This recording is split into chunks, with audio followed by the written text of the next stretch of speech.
오늘 제가 이 시간을 통해서 한 사람의 심리를 묘사할 겁니다. 그 한 사람의 심리를 묘사하면서 그 상황 속에서 벌어진 일들을 함께 나누게 될 겁니다. 그러면 이 한 사람의 심리가 단순하지 않고 굉장히 이렇게 복잡하고 복합적이라는 사실을 알게 될 겁니다. 그러면서 그 한 사람이 나와 동일한 마음이구나 하는 것들을 같이 공감을 하면서 우리가 이제 어떻게 또 주님의 은혜를 향해 나아가야 할지에 대해서 같이 돌아보는 시간이 될 것입니다. 여러분 잘 같이 한번 따라오시고 함께 그분의 마음 속으로 한번 말씀의 여행을 떠나 보시기를 바랍니다. 아주 다이나믹한 인물인데요. 그 구약에는 제가 생각할 때 아주 심리적으로 굉장히 다이나믹한 삶을 살았던 사람이 누구였냐면 야곱입니다. 우리랑 아주 비슷한, 일반적으로 우리랑 비슷한. 그러니까 요셉이나 다윗이나 이런 분들은 너무 뭔가 큰 것 같고 너무 위대한 것 같고 그래서 좋은데 너무 좋아하고 하는데 되게 이렇게 좀 먼 것 같고 우리랑 아주 친근하고 가까이 좀 동질감을 느끼는, 그러면서도 다이나믹한 삶을 산 사람이 구약에는 야곱이에요. 야곱. 신약에는 누구예요? 오늘 이제 등장하는 주인공입니다. 누구요? 베드로입니다. 어부기도 하고 그러면서 성격 자체가 조금 뭐라 그럴까 좀 화끈하면서도 약간 덤벙대고 그러면서도 되게 인간적이고 솔직하면서도 즉흥적이고 여러 가지 이제 복합적인 그런 면들이 있는데 이 인물을 보면 되게 위로가 되기도 하고 이렇게도 하나님이 역사하시고 이런 사람도 쓰는구나 뭐 이런 마음도 들고, 왜 되게 생각 같아서는 하나님 나라 위해서는 거의 완벽하고 되게 치밀하고 주도 면밀하고 아주 논리적으로 빈틈없고 조직적이고 막 그럴 것 같은 사람들이 많이 쓰임 받을 것 같잖아요. 근데 전혀 그렇지 않아요. 전혀 그렇지 않고 이렇게 좀 이렇게 빈틈이 많고 어떤 면에서는 이렇게 불도저 같기도 하고 그러면서 이렇게 하는 그 인물이 누구냐면 베드로입니다. 베드로. 이 베드로가 21장은 우리에게는 굉장히 익숙하고 또 여러 번 같이 나누었던 부분인데 제가 오늘 베드로의 열정이라는 이 제목을 가지고 꼭 한번 같이 말씀을 나누고 싶었습니다.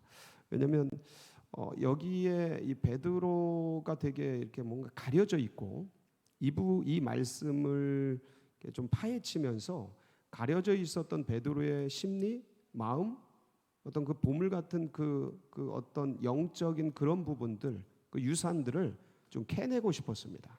캐내고 싶었는데 오늘 이제 마음을 주셔서 같이 이제 나누게 되는데, 베드로가 예수님을 처음에 어떻게 만나죠? 누가복음 5장에 보면 하루 종일 고기를 잡았는데 고기를 못 잡죠. 그래서 이렇게 배 그물 정리하고 있는데 예수님이 깊은 데로 가서 그물을 내려라. 그래서 그물을 내리니까 두 배 가득 차죠. 그때 베드로가 깜짝 놀라서 이분은 그쪽 계통의 전문가들은 알아요. 남들은 그냥 우연이겠거니 아니면 그냥 뭐 어쩌다 그렇게 됐겠거니 하는 그런 일들도 그 계통의 전문가들은 이거는 인간이 할 수 있는 일이 아니다. 이건 상식적으로 될 수 있는 것이 아니다라는 것을 이제 알게 되는데, 배에 있어서 또 고기 잡는 데 있어서는 전문가가 베드로지 않습니까? 그래서 그 베드로가 그 주님 앞에 가가지고 그 두 배가 만선이 된 그 앞에서 주님 저는 죄인입니다. 저를 떠나소서. 이 굉장한 영성이에요. 그러니까 되게 즉흥적인데 굉장한 영성이에요. 고기잡이가 고기 잡아서 만선 두 배 가득 차서 이거 너무 좋아가지고 들떠가지고 기분 좋고 막 행복해하고 이래야 되는데 거기서 뭘 보는 거예요? 자기가 죄인됨을 인식하는 이게 쉬운 일이 아닙니다. 그 영성이 있는 사람이에요. 비록 고기 잡는 그런 일들을 해왔지만, 그러니까 인간이 다 어떤 일에 있어서 이거 농사도 짓고 뭐 사업도 하고 이것저것 다 하지만 어떤 일에 있어서 그 가려졌던 영성들을 주님께서 딱 드러내시는 때가 있어요. 예, 그런 때예요.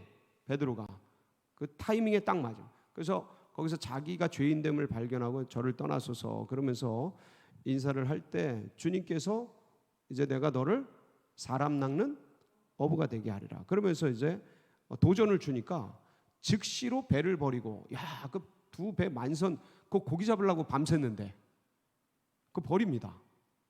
그리고 이게 쉬운 일이 아니잖아요. 우리가 지금 이런 일을 닥쳐도 지금 내가 쥐고 있는 걸 두고 이게 하기가 쉽지 않습니다. 근데 과격한 결단의 사람이죠. 놔두고 이제 주님을 따릅니다. 그래서 3년 반을 수제자로 예수님의 수제자면 이게 보통 일이 아니지 않습니까? 수제자로 딱 하는데 참 홈런도 많이 치고 사람들이 나를 누구로냐 하냐, 너희들은 나를 누구라 하느냐, 주는 그리스도시요 살아계신 하나님 아들이시다. 야, 이런 고백.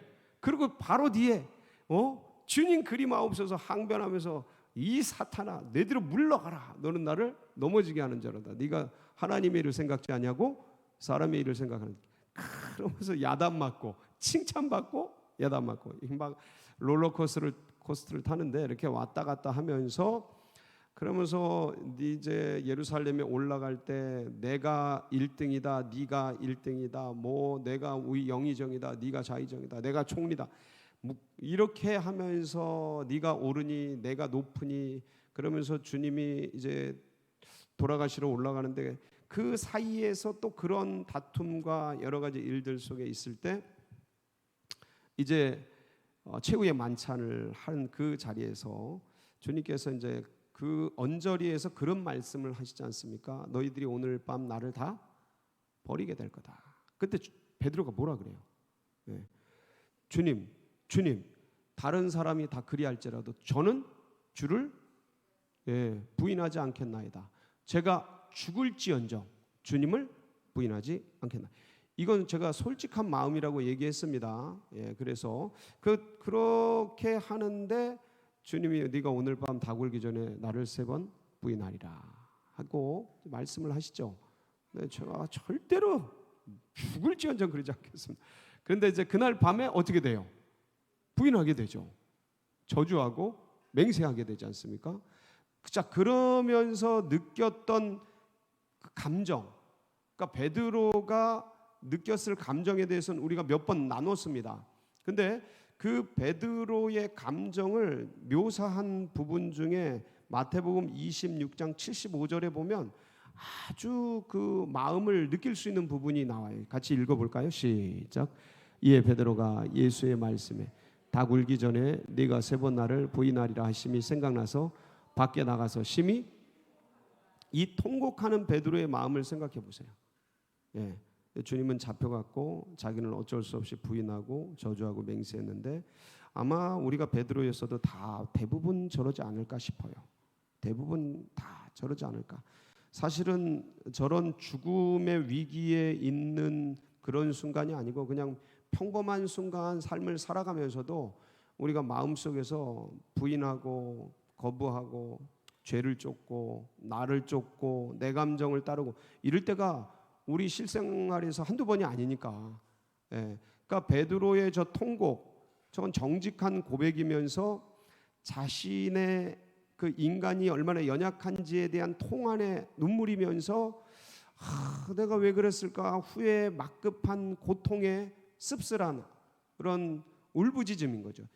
그러한 마음들 속에서 주님은 결국 어떻게 되셔요?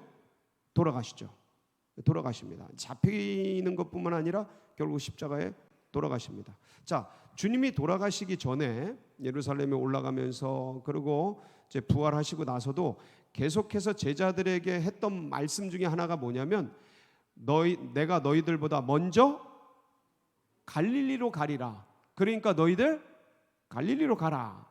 천사들도 그 얘기를 하죠. 천사들도 그 얘기를 하고 예수님도 여인들에게 그 얘기를 하고 계속해서 예수님이 살아계실 때도 부활하시고 나서도 갈릴리로 가라고 얘기를 합니다. 이제 갈릴리에서 뭔가 일이 있는 거죠. 이제 이 주님의 큰 그림 속에서는 베드로를 회복할 수 있는 길이 갈릴리에 있다라고, 이 무너진 리더십과 무너진 제자들의 그 마음을 회복시킬 곳이 어디라는 거예요? 갈릴리라는 거예요. 그게 주님의 계획 속에서 있었던 거죠. 그런데 이 제자들이 예수님이 부활하신 예수님을 예루살렘에서 한 번 만나고 두 번 만납니다. 도마가 있을 때 만나고 일주일 이게 8일 뒤에 도마가 있을 때 만나고 그렇습니다. 없을 때, 있을 때. 그리고 베드로는 그 사이에 개인적으로 주님 또 만납니다. 그리고 여인들이 제일 먼저 만나죠. 그리고 주님 부활하셨다 얘기하고, 왜냐면 직접 보니까 전하고. 그리고 엠마오로 가던 제자들이 올라와서 예수님 부활하셨다, 우리가 만났다 얘기를 하는데 믿질 않죠. 믿질 않아요.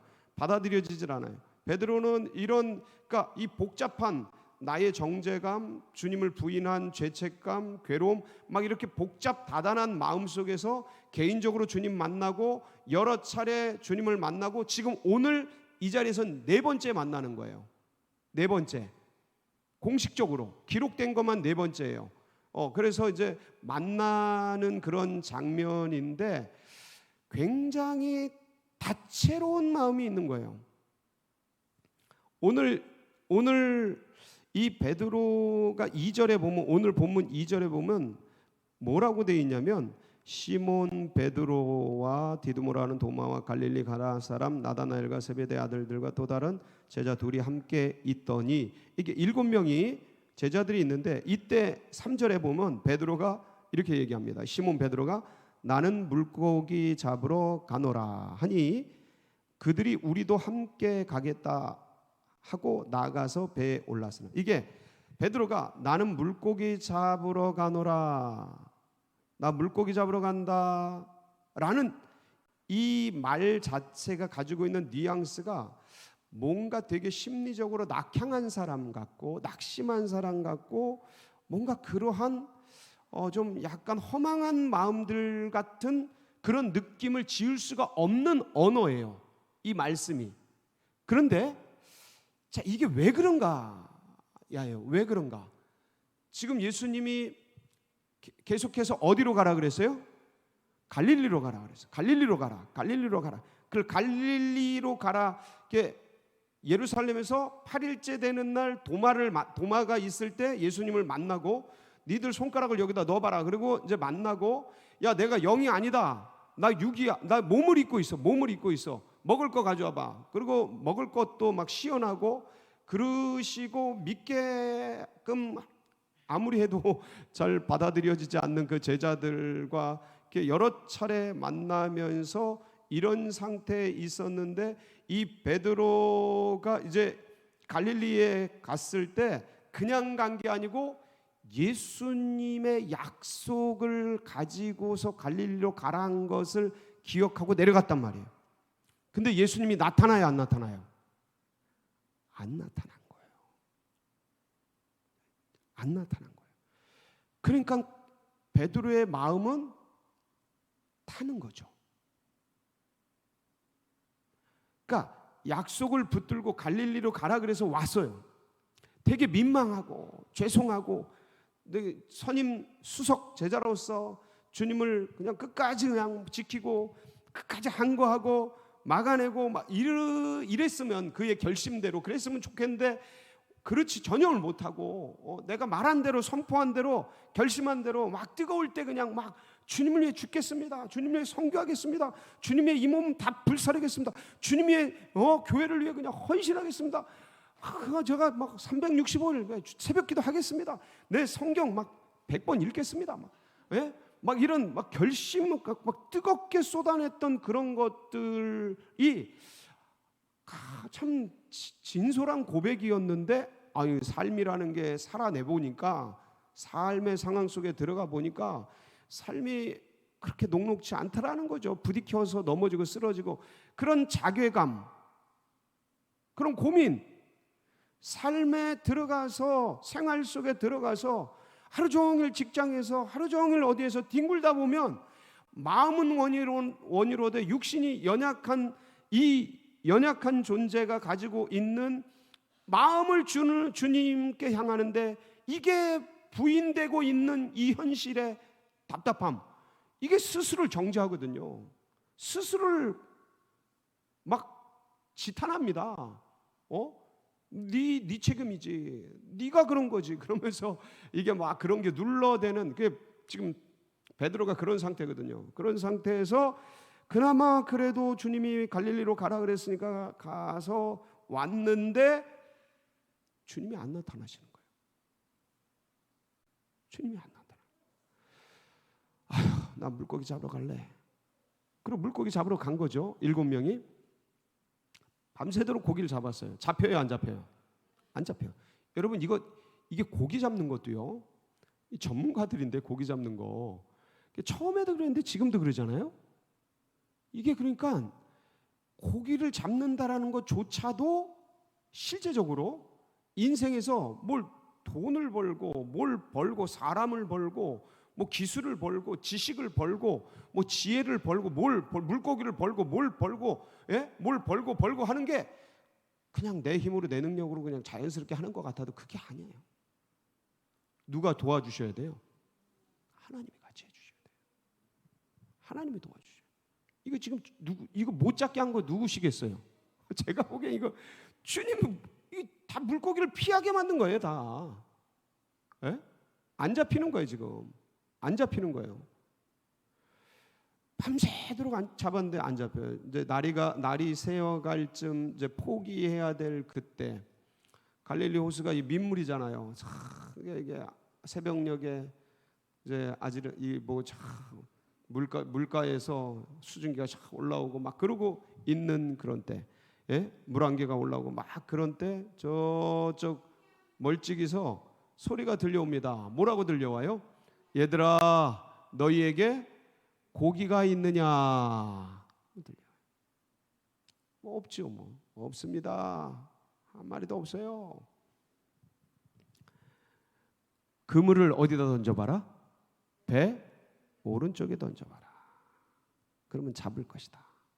그래서 또 배 오른쪽에 던집니다. 그러니까 물고기가 뒤에 보면, 우리가 다 읽지는 않았는데 뒤에 보면 몇 마리나 잡혀요? 큰 물고기가, 그 이름도 유명한 153마리. 모나미 볼펜 그 숫자, 진짜 그 숫자가 그렇더라고요. 그렇게 많이 잡혀요. 이 배가 큰 배가 아니에요. 작은 배예요. 작은 배인데 엄청나게 잡혀요. 자, 그런데 물고기가 이렇게 많이 잡힌 것을 보고, 자, 6절 한번 보세요. 6절 시작. 이르시되 그물을 배 오른편에 던지라. 그리하면 잡으리라 하시니 이에 던졌더니 물고기가 많아 그물을 들 수 없다. 자, 그물을 끌어올릴 수가 있어요, 없어요? 너무 많아서 못 끌어올리는 거예요, 지금. 너무 많아서요. 자, 그러고 있는데 느낌이 이상해. 저분이 범상치 않아. 느낌이 이상해. 그래서 7절 보니까, 7절 뭐라 그래요? 예수께서 사랑하시는 그 제자. 이게 누구예요? 예수께서 사랑하시는 그 제자가 누굽니까? 사도 요한이에요. 요한이 베드로에게 이르시되 뭐라 그래요? 주님이시라 하니, 자 7절 베드로가 시몬 베드로가 벗고 있다가 어떻게 해요?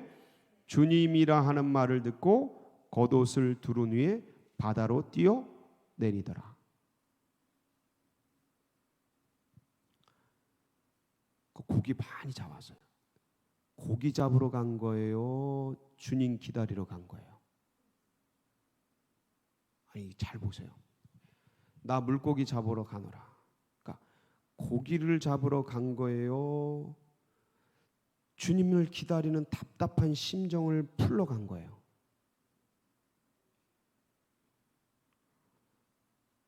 사도 요한이 주님이시다 하는 말을 듣자마자 바다로 뛰어듭니다.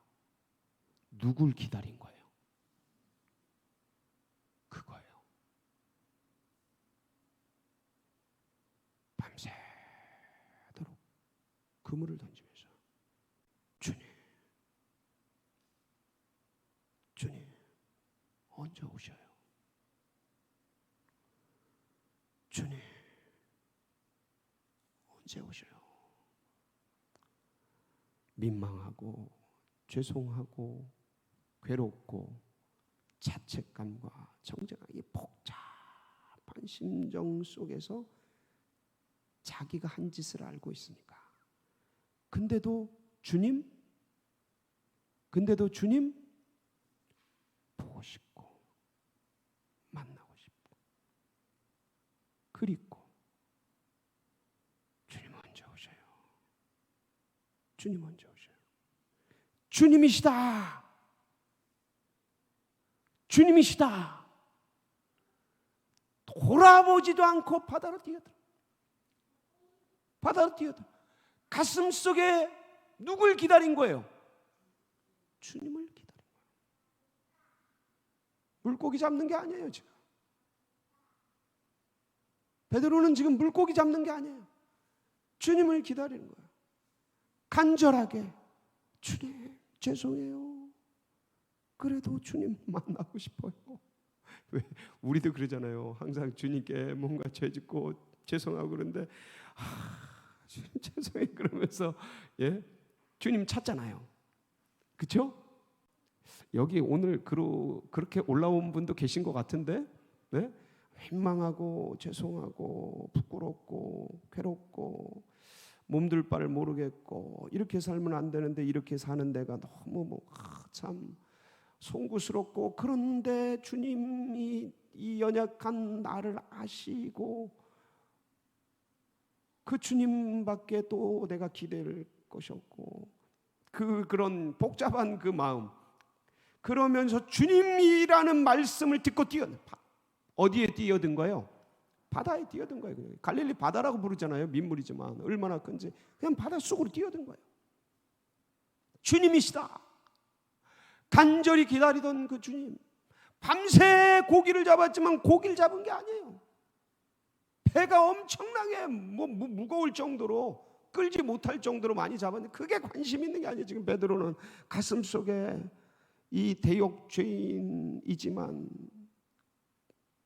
간절히 보고 싶은 그 주님을 향한 그 마음들이 바다로 뛰어든.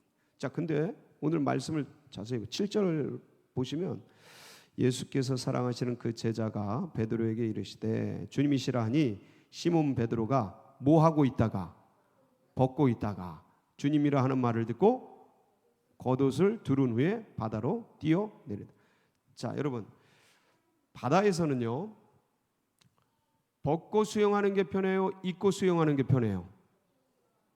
수영 안 해보셨나? 네? 하여간 바닷속에서는 물속에서는 뭐 거추장스러운 거 있으면 수영이 잘 돼요? 안 돼요? 안 됩니다. 안 돼요. 신발 신으면 수영이 돼요? 안 돼요? 한번 해보세요. 진짜 해보세요. 물속으로 들어갑니다. 발길질이 안 돼요. 발차기가 안 된다. 그러니까 이게 옷을 입고 있으면 이게 축축해가지고 다 쳐지고 물속으로 들어. 근데 입고 있다가 벗고 뛰어들어야 되는데 벗고 있다가 입고 뛰어들어가는 건 뭐예요? 주님을 향한 존경이에요. 주님을 향한 경외감이에요. 예의죠. 근데 경외감이에요. 그 정신없는 상황 속에서도 옷을 입고 뛰어들어. 그 베드로의 가슴 속에 기다리던 간절한 그 주님이 저기 계시다는 그 음성을 듣자마자 옷을 껴입고 뛰어들면 주님을 향한 경외감으로 주님을 향한 그러면서 가고 있는 거죠. 거리가 어느 정도 된다고 나와 있어요? 오늘 말씀을 보면 거기 나와 있습니다. 어디에 나와 있냐면 8절에 나와 있어요. 같이 한번 볼까요? 시작.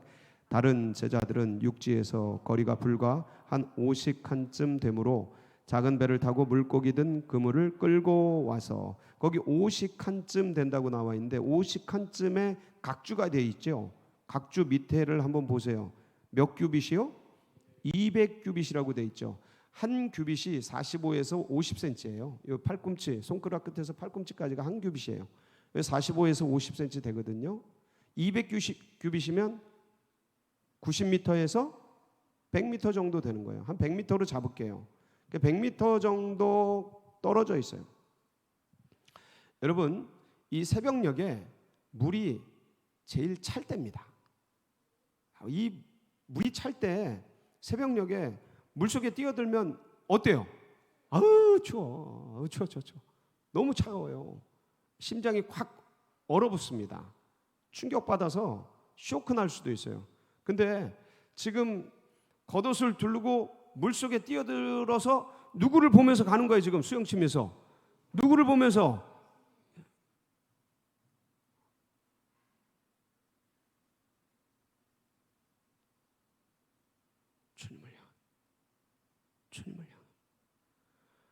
주님을 향해, 죄송하고 미안하고 저주하고 맹세 거부한 그 주님. 그런데 가슴 속엔 사랑하고 너무 좋아하고 귀하고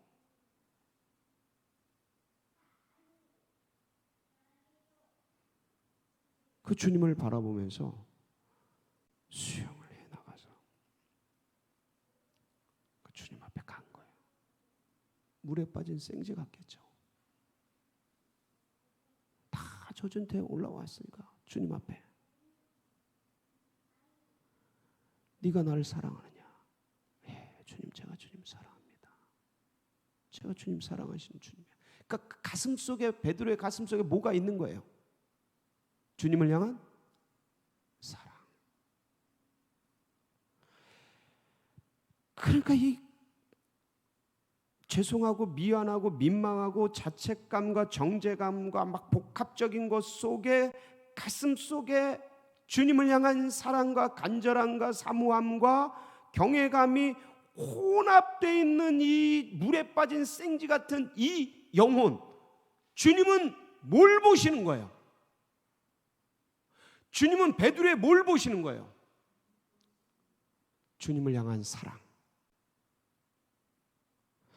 연약하고 미약하고 무력하고 넘어지고 쓰러지는 존재이지만 주님을 향한 그 사랑, 주님을 향한 갈망, 주님을 향한 간절함, 베드로 안에 있는 그것을 보시고 주님은 베드로를 쓰시는 겁니다. 여러분, 주님은 늘 그러셔요. 우리가 부족하고 모자라고 미약하죠. 근데 우리 안에 뭐가 있어요? 주님을 향한 믿음, 갈망, 사모함, 간절함. 주님이 그걸 쓰시는 거예요. 주님이 거기에 기름 부어주시는 거예요. 주님이 그 사랑, 네가 날 사랑하는 그걸 아셔요. 아시고 그걸 쓰시고 그걸 일으켜 주시는 거예요. 베드로의 가슴 속에 주님을 향해 수영쳐 가는 그 사랑, 저기 주님이 계시다. 나는 부족하고 미약하고 모자라고 저주한 인생이지만 주님을 향해 가야 된다. 가슴 속에 타는 열정, 이게 참 묘하지 않습니까? 나는 죄인이고 미숙하고 모자라고 넘어지고 쓰러지는데 주님을 향한 갈망과 열정과 사모함과 사랑함이 복합적으로 돌아가는 이 베드로의 모습, 누구의 모습이에요? 이게 인간이에요. 이게 인간. 근데 주님은 그 열정을 쓰시는 거예요. 그 사랑을 쓰시는 거예요. 그 주님을 향한 경외감과 사랑을 주님이 거기에 기름 부어주신 거죠. 오늘도 주님을 향한 이 사랑, 이 열정 주님께 고백하면서 타오르는 그런 복된 시간 되시기를 주님의 이름으로 축복합니다. 같이 기도하시겠습니다. 합심해서 기도하실 때 하나님, 오늘도 주님을 향한 사랑, 사모함, 간절함 가지고 존전에 올라왔습니다. 기름 부어주시고 인도하여 주시고 능력으로 하나님 같이 하여 주시옵소서. 특별히 환우들 또 고난받는 분들 주님께서 기름 부어주시고 위로하여 주시고 격려하여 주시고 서울제일교회 나아가는 앞길 둔촌동시대 활짝 열어주시옵소서. 각자의 기도 제목 붙들고 우리 주여 부르짖고 기도하며 나갑니다. 부르짖습니다. 주여.